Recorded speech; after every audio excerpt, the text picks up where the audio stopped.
The day I opened my son's college fund and saw the balance had shrunk to almost nothing, I knew someone close had gutted me. My name is Eric Lawson. I'm 44, financial analyst in Austin, divorced but steady. For 17 years, I've lived on spreadsheets, overtime, and quiet weekends with my boy Caleb. Every bonus check, every tax refund, every extra consulting gig, I funneled it into one thing: his education. By the time Caleb hit 17, that account carried $120,000, enough to cover tuition, room, board, even a safety cushion. On a Tuesday morning, I logged in just to check interest accrual. The number should have been 6 figures. Instead, it glared back. $1,840.27. I blinked. Refreshed. Same result. Scrolling through the statement, my chest tightened. 4 withdrawals in the last 6 months. 40,000, 50,000, 28,000. Each authorized under a secondary signature. Jessica Bennett, my younger sister. Jessica and I had grown up tight. After Dad passed, I'd been the one who covered her rent when she and Mark were newly married, the one who co-signed their first car loan. When she asked to be added as secondary trustee on Caleb's education account, just in case something happens to you, Eric, I agreed. Family, right? But the transaction history didn't lie. The money bled out in chunks, routed to a checking account under Jessica's household. And I knew Jessica well enough to know she didn't orchestrate financial moves. That was Mark's world, my brother-in-law. Loud, confident, always working on deals. Deals. That word suddenly felt poisonous. I drove straight to the bank, thinking maybe it was fraud, identity theft, some hacker overseas. The branch manager pulled up the forms. No, the withdrawals were in person. Signed, initialed. Copies sat right there in the file. The signatures made my stomach drop. Jessica's neat cursive, but attached memos in a different hand. Investment bridge, urgent rotation, short-term float. I recognized that scrawl. Marks. The manager gave a rehearsed shrug. Both trustees have equal authority, unless you can prove coercion. I walked out into the parking lot. Sun too bright. Heat pressing like punishment. My son's future had been stripped while I was busy trusting family. That night, Caleb sat at the kitchen table filling out scholarship essays, talking about dorms, majors, maybe studying abroad. I forced a smile while bile rose in my throat. I couldn't tell him, not yet. But I knew this. Mark had turned my years of sacrifice into his pocket money, and I wasn't going to let it stand. I didn't plan to confront them at Mom's birthday dinner, but rage doesn't always wait for the perfect stage. Mom turned 68 that night, the dining room crowded with cousins, laughter, the smell of brisket Jessica had ordered from a barbecue joint. Balloons bumped against the ceiling fan. Caleb sat beside me, polite smile plastered on while he texted under the table. I waited until cake was cut, candles blown out, everyone leaning back in chairs. Then I set the bank folder down with a slap that silenced the room. "What's this?" I asked, eyes on Jessica. She blinked. "Eric?" I flipped the pages. Transaction slips, her signature, the memos scribbled in Mark's hand. "You drained Caleb's college fund." The chatter died instantly. Forks clinked against plates, then stilled. Jessica's face went pale. Mark reached for the folder, grinning like it was a game. "Easy, brother. That money wasn't stolen. It was invested." "Invested?" My voice cracked.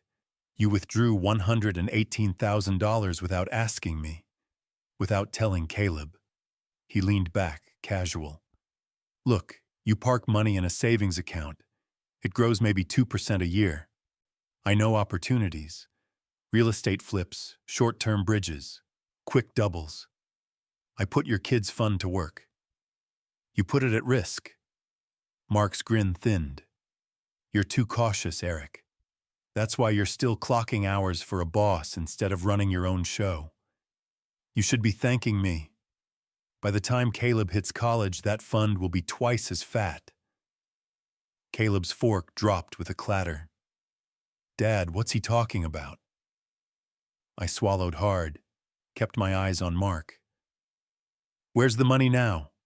Mark shrugged. Tied up, short-term float. Don't worry, it's safe. Safe? I snapped. You attached Jessica's signature to withdrawals she doesn't understand and scribbled lies about bridges and floats. That's fraud, Mark. Jessica finally spoke, voice shaky. Eric, please. He said it was temporary, just a rotation. You signed. My words hit like stones. You let him touch Caleb's future. Her eyes filled with tears. I thought I was helping. Mark slammed his hand on the table. Enough! This is family business. You don't air dirty laundry at Mom's birthday. I shot to my feet. Family business? You robbed my son. Gasps. Cousin Nathan muttered. What's going on? Aunt Linda whispered. College fund? Mark stood too, face red. Sit down before you embarrass yourself more. You want to call it theft? Prove it. The account listed Jessica as co-trustee. She had full rights. End of story. I jabbed a finger at him. The end of this story will be you in cuffs. Mom's voice cracked. Eric, please, not tonight. But the damage was done. Whispers rose around the table. Caleb's eyes were wide, confusion bleeding into shame. Mark smirked, like he'd already won, like I was just the bitter brother-in-law who couldn't handle success. You're jealous, he said, loud enough for everyone. You've always hated that I take risks, that people listen to me. You hide behind spreadsheets while I build real wealth. That's the truth. I forced myself to breathe, to steady my voice.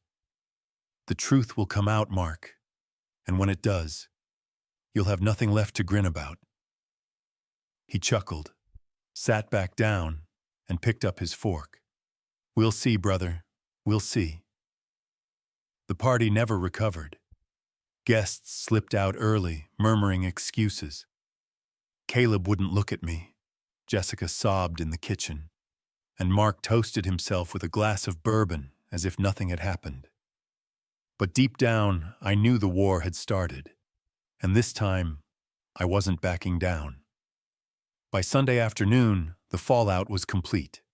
My phone buzzed with notifications from the family group chat, but when I opened it, I realized I'd been removed.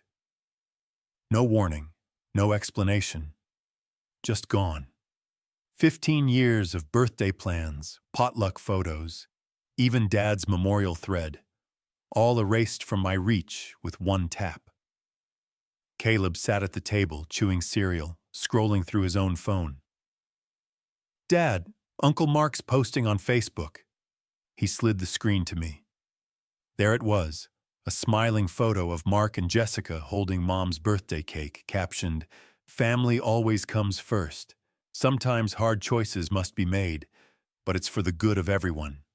Excited about new opportunities ahead. Comments flooded in. So proud of you two. Ignore the negativity. You're doing amazing.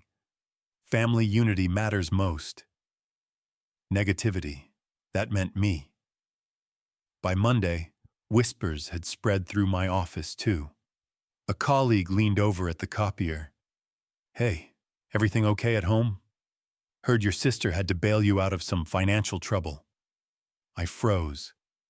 Excuse me? He shrugged. Just what I heard. Something about a college account gone wrong. Hope it works out. The story had flipped. I wasn't the victim anymore. I was the reckless one who lost control of my own son's fund, bailed out by the responsible brother-in-law. Mark's narrative traveled faster than truth. I tried calling Jessica, Straight to voicemail. Tried again at lunch. Same result. By evening, my calls went straight to the blocked tone. Mom finally picked up late that night. Her voice trembled.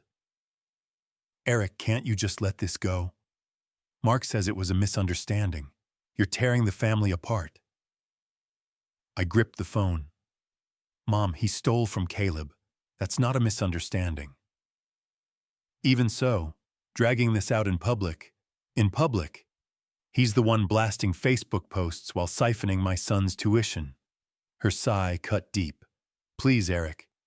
For my sake, stop making waves." Click. Call ended.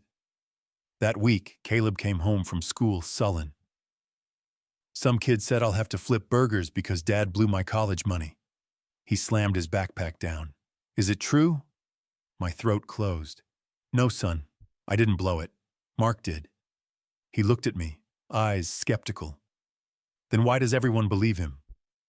Why indeed? Friday evening, I drove past Jessica and Mark's house. Lights blazed inside, laughter spilling out as friends gathered. A brand new SUV gleamed in the driveway, dealer tags still dangling. Bought with my son's tuition. Through the window, I saw Mark at the center, glass raised high, telling some animated story. The crowd roared with laughter. Jessica stood beside him, smiling, as if none of this weighed on her. Meanwhile, I was the ghost, cut out of family chats, whispered about at work, shamed by rumor, doubted even by my own son. That night, I sat in the dark kitchen, Caleb upstairs, the refrigerator humming like background static. I scrolled through the empty banking app again and again, watching the balance mock me. $1,840.27. I had nothing left but silence. But silence, I realized, wasn't defeat. It was the bottom. And from the bottom, there's only one direction left to go. I knew rumor wouldn't save me. Proof would. That Monday, I walked into Marianne Lowe's office downtown, the same attorney who once helped a colleague of mine through a messy partnership dispute. She listened without interrupting as I laid the bank folder on her desk. Her eyes scanned the pages fast, pen tapping lightly. "Your sister's signatures are real, but the memos, these scrawls, aren't hers. Different ink pressure, inconsistent slant, likely Mark's." I leaned forward. "Can we prove it?" She smiled thin. "With a forensic examiner, yes, and we'll subpoena the bank for camera footage, authorization logs, and teller affidavits. You want this public?" "Very public." By Wednesday, we had our first crack. Ria Sandoval, a document examiner, slid magnified images across Marianne's conference table. "See the hesitation tremor here? And here? That's a forger tracing letters. Jessica's genuine writing flows. These are stops and starts." I exhaled, for the first time in weeks, but evidence on paper wasn't enough. Mark controlled the narrative, and the family ate it up. We needed someone they couldn't ignore. That someone was Greg Sanders, a former co-worker of Mark's. I tracked him down at a bar near the rail yard. At first he brushed me off, but after 2 beers, he leaned close. "You know Mark's little side hustle, right? Loan sharking, flipping investor cash. Everyone in the yard knew he skimmed from family funds. I quit when he tried to rope me in." "Would you swear to that?" Greg rubbed his face. "Yeah, man's a parasite. If someone finally nails him, I'll testify." Marianne lit up when I told her. "Perfect. A non-relative witness. Courts love that." The next move was social proof. We didn't leak to tabloids. We went strategic. Marianne pushed Ria's preliminary report and Greg's affidavit into a court filing, public record. Then she made sure copies landed on the desks of local reporters, and more importantly, at our church pastor's office. By Sunday service, whispers had shifted. I caught fragments in the pews. Forgery, College fund money laundered? If Eric's got an examiner... Jessica avoided my eyes, and Mark shook my hand too hard, jaw tight. The tide was turning. That afternoon, I received a Facebook message from a woman I barely knew, one of Jessica's old friends. Eric, I don't know what side of this is true, but Mark once bragged at a barbecue that he could float his nephew's tuition money for 10% a month. I thought he was joking. Maybe he wasn't. We added it to the file. By midweek, Marianne had compiled a binder thicker than a phone book. Bank withdrawals with Jessica's signatures beside Mark's notes. Ria's forensic breakdown. Greg's sworn affidavit. The Facebook message. Preliminary subpoena returns showing cash deposits into Mark's separate account days after each withdrawal. This is more than enough to crack him, she said. Now timing. When do you want to drop the hammer? I thought of the upcoming family reunion dinner. 40 relatives under one rented hall roof. Mark loved those gatherings. His stage to play the successful brother-in-law. I smiled for the first time in weeks. There, Marianne nodded. Then let's make sure when he brags, the audience sees who he really is. The reunion dinner was still a week away when the twist hit, harder than I'd imagined.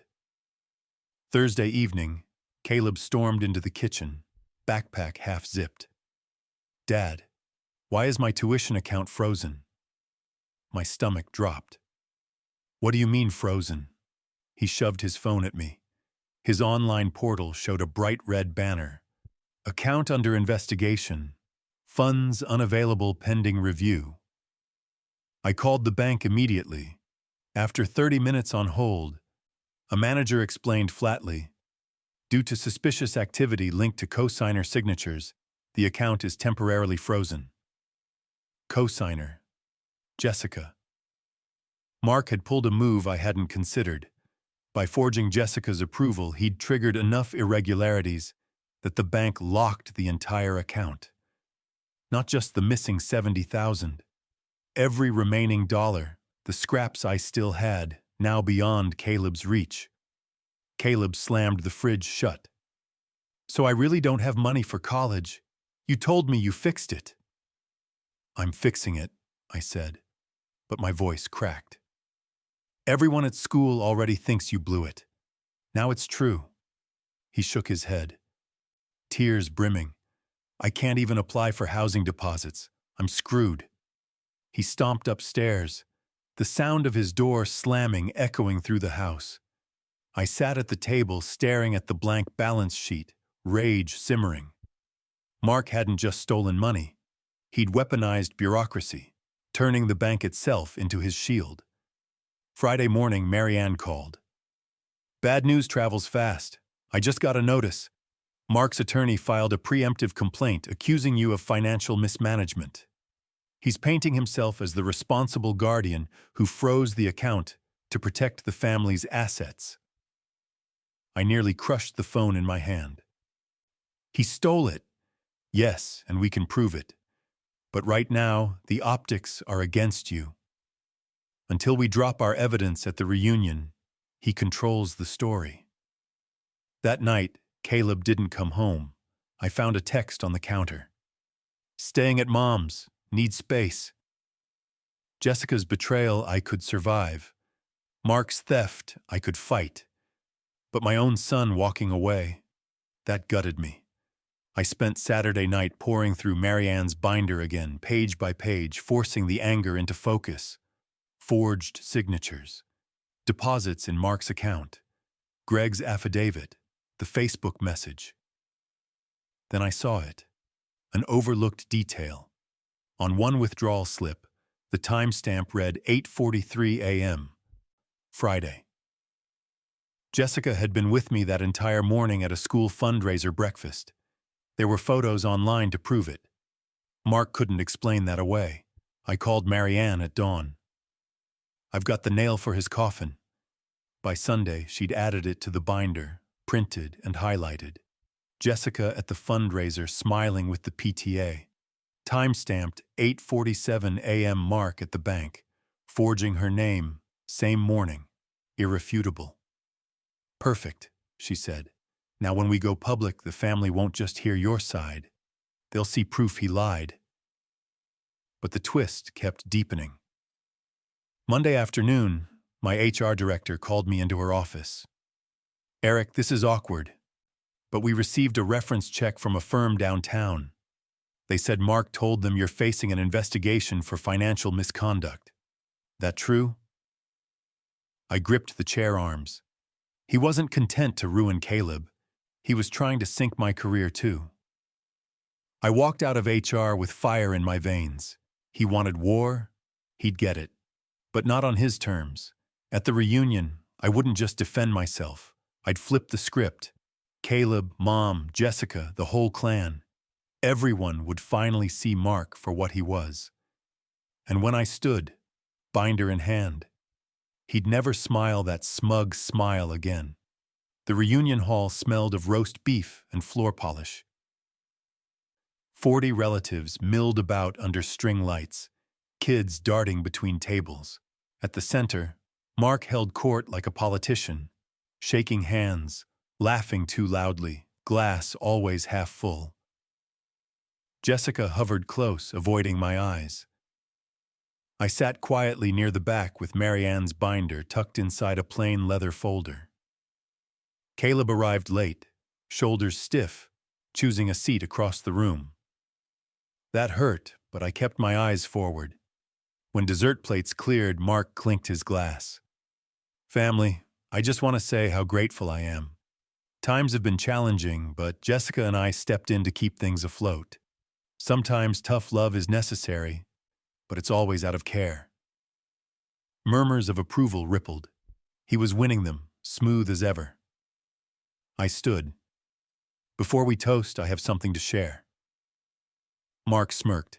Eric, please, let's not drag drama into a celebration. I raised the folder. This isn't drama, it's truth. The room hushed. I laid the binder on the main table, flipping it open. Here are the bank withdrawal slips. Jessica's signature, supposedly, but a forensic examiner confirmed they're forgeries. Gasps, heads craned forward. Here, I continued, sliding out magnified photos, is the tremor line from tracing. And here's Jessica's real signature from her driver's license. Compare them. Uncle Henry squinted. That's clearly different. Mark laughed thin. Anyone can hire a so-called expert. Then maybe you'll prefer this, I said, pulling the fundraiser photos from a folder. Jessica at the PTA breakfast at 8:47 a.m., time-stamped and posted online. But at 8:43 a.m., her name was signed on a withdrawal slip at the bank across town. Mark, how did she teleport? The room erupted in whispers. Jessica's face drained of color. And here, I pressed, sliding Greg Sanders's affidavit across the table, is testimony from your former co-worker. He swears you bragged about flipping family funds for profit. Lies, Mark snapped, voice cracking. I pulled the final page. The bank's subpoena returns. Deposits into your separate account within 24 hours of every withdrawal. Right here in black and white. The room went silent, but for the hum of the ceiling fan. Mom's hands trembled on her lap. Mark, is this true? Mark barked a laugh. This is a setup. Eric's bitter, trying to smear me because he mismanaged Caleb's fund. I met his eyes, steady. You want to keep lying? Fine. But this binder is already filed with the court. The subpoenas, the forensic report, the affidavits, public record. And tomorrow, reporters will have it too. He froze. For the first time, the swagger slipped. Jessica whispered, Mark! He hissed at her, shut up. That single snap broke the room. Gasps turned to glares. A cousin muttered, so much for family first. Caleb stood from his chair, voice shaking but strong. You stole my college money, Uncle Mark. You ruined my future and blamed my dad. Everyone needs to know." The words hit harder than any affidavit. Mark lunged forward, but two uncles blocked his path. "Sit down," one growled. I closed the binder. "This isn't about me anymore. It's about accountability. And today, it's over." Mark's face purpled. "You'll regret this." "No," I said softly. "You will." The hall dissolved into chaos. Relatives circling, some comforting Jessica, others cursing Mark. But one truth had landed. The mask was off, and he couldn't put it back on. The reunion hall emptied in uneasy clusters, voices buzzing with fragments of disbelief. Mark had stormed out 30 minutes earlier, Jessica trailing behind him in tears. For the first time in months, no one was looking at me with suspicion. They were looking at him. Mom approached slowly, her face pale. "Eric." I didn't want to believe it. I closed the binder. "I know." She touched my arm. "You were right, and I didn't stand by you. I'm sorry." Her apology landed heavy, but I couldn't let resentment settle. "This wasn't your burden to carry. It was mine." Across the room, Caleb hovered near the door. When I walked toward him, he stiffened. "So you proved it," he said flatly. "I had to, for you." He looked at me then, eyes red-rimmed but clearer. "I told Mom you'd never lie about this. Guess I was right." The knot in my chest loosened. "Guess you were. Does this mean the money's back?" His voice cracked. "Not yet. The bank will release the freeze once the court sees the evidence. It'll take time, but yes, your future's safe." For the first time in weeks, he hugged me. A stiff, cautious hug, but real. "Thanks, Dad." Later that night, Jessica called. Her voice was ragged. "Eric, I didn't know what Mark was doing. I thought he was helping us. Please believe me." I listened in silence. "I stood by him because I thought you were exaggerating. Now everyone knows the truth. I lost my marriage, my reputation, my place in the family. Can you forgive me?" I wanted to. God, part of me wanted to. But the image of Caleb's hollow eyes, the bank's frozen message, the whispers at work, they all lived too close to the surface. "I don't know, Jessica," I said finally. "Maybe someday, but not today." Her breath hitched. "Fair." Then she hung up. I sat in the quiet kitchen, binder still on the table. Vindication tasted bitter. I'd won, but the victory carried scars. Forgiveness, I realized, wasn't a gift to her. It was a choice for me. And tonight, I wasn't ready to make it. 2 weeks later, the court hearing was brief but decisive. The judge reviewed Marianne's binder, the forensic report, the subpoenaed deposits, Greg's affidavit, and the fundraiser alibi. Then he ordered the account unfrozen and restitution proceedings against Mark. Mark didn't even show. His attorney mumbled about appeals, but the judge dismissed him with a wave. The gavel fell, and just like that, Caleb's college future was restored. Outside the courthouse, reporters clustered with cameras. I kept my statement simple. Family is supposed to protect one another. When they don't, accountability matters. That's all I have to say. Then I walked away. The story hit local news by evening. Forgery and fraud. Family feud ends in court. Mark's face ran under headlines about embezzlement and betrayal. His Facebook page went silent, friends peeling away like autumn leaves. Jessica filed for divorce within days. Mom refused to speak to him. Even his closest drinking buddies stopped answering his calls. He was an island, deserted and sinking. Caleb's acceptance letter arrived a month later. We opened it together at the kitchen table, the same table where he'd once accused me of blowing his future. "Dad," he whispered, staring at the bold congratulations. "We did it." "No," I said, pulling him into a hug. "You did it. I just cleared the road." Work improved too. HR apologized for even entertaining Mark's smear. My director called me in, shook my hand, and said, "We know who you are, Eric. Don't let anyone take that from you again." I didn't. One evening, Jessica showed up at my door, suitcase in hand. Her eyes were tired, her voice small. "I don't expect you to forgive me.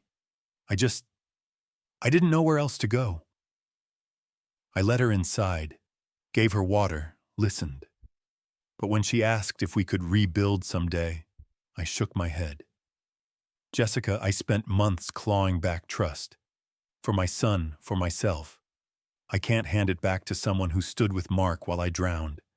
I wish you healing, but I choose peace." She nodded, tears spilling, and left quietly. That night I sat on the porch, watching Caleb scroll through his acceptance portal, excitement glowing in his face. The house was quiet, not empty, just free of noise that never belonged. I thought back to the silence of those lonely nights when the group chat exiled me, when my own son doubted me, when even Mom asked me to stop making waves. Silence isn't defeat. Silence is space to breathe, to sharpen, to prepare. Mark thought he erased me. Instead, he gave me clarity. Now my life is smaller, cleaner, steadier. I don't owe anyone blind loyalty. I owe my son honesty. I owe myself respect. I close the porch light, ready to start again. I choose me. Tell me what you do. Drop your story and subscribe. Revenge Stories Men U50 USA.